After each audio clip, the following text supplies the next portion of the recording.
Laurie. Welcome back to my channel. Today I want to share with you all why self-help books that you read don't necessarily always work, and the reasons why you don't really get all the benefits from self-improvement books.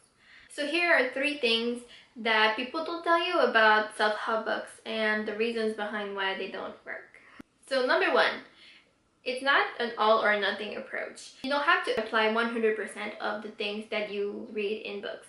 For somebody like me who read like 100 books last year, it's practically impossible to try to implement every single thing. You're a critical-minded being and you're capable of making decisions about what you think will serve you best.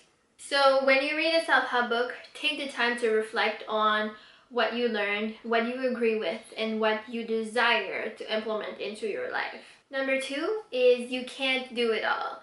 So kind of along the same lines, even if you wanted to do it all, sometimes there's just so much valuable information in a book, like in Brené Brown's books that I talk about all the time, that like you can't actually remember every single thing. A lot of books require you to read over and over again. And what I personally believe in is whatever that you retain during a read is what you need at that time. So if you can't remember everything, it's still okay. And whenever you think a book still has more things to offer after you've read it, then read it again. Not necessarily right after, you can reread it later. There are some books that I read every single year and I find new wisdom that I hadn't caught the time before each time. And other times the information you'll find in 2 different books may challenge one another and it might leave you very confused. So this is a time for you to step back and really evaluate and take the time to think and reflect on what you personally believe. So take the time to sift through the knowledge you've acquired and take the time to decide what is truer for you and choose what you want to believe, basically. Honestly, it's kind of like a buffet. You get to pick whatever you want. And finally, number 3 is what is also going to lead us into the next video, and is you have to do the work.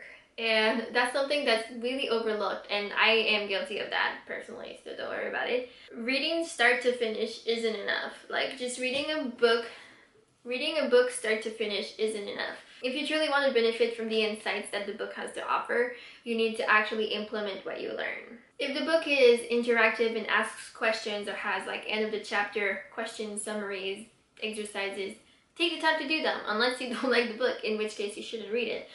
Do the exercises, like go all in. Like if you pay money for a book and if you're taking time out of your day to read it, might as well go all the way. And when you're done reading the book, you can also go through a reflection. And the next video, which is going to be posted at the same time so you can watch it right away, just so the videos isn't too long, is going to be about that. So to help you reflect on what you've learned, I will share 10 questions that you can use to reflect on and read afterwards to make sure that you really get the information that you can, and so that you have a plan to implement the newfound knowledge. Alright, so see you over in the other video. Thanks for watching. I love you guys, and I will see you all very soon. Bye!